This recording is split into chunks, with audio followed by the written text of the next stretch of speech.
तर नवीन व्हिडिओमध्ये तुमचं स्वागत आहे.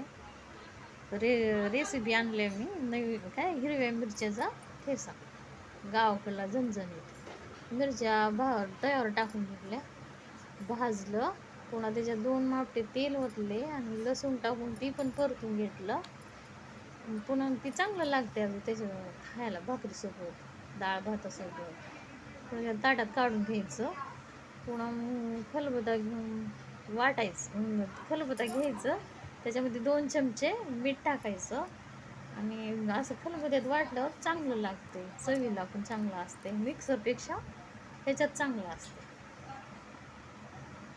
चांगलं वाटून घ्यायचं आणि गरम गरम आहे तरच वाटायचं, तर चांगलं होते, लवकर बारीक होते गरम असल्यावर. पुन्हा वाटून घेतलं. पुन्हा मग अजून थोडं एका वाटीमध्ये अर्ध माप तेल टाकायचं, ते गॅस चालू करून घेऊन त्याच्यावर ठेवायचं, ते गरम होऊ देतो. पुन्हा त्याला मग ते थोडेसे जिरे टाकायचे, जिरे टाकून घ्यायचं. तडतड झाले की गॅस बंद करायचा, ते वाटे खाली उतरवून घ्यायचं.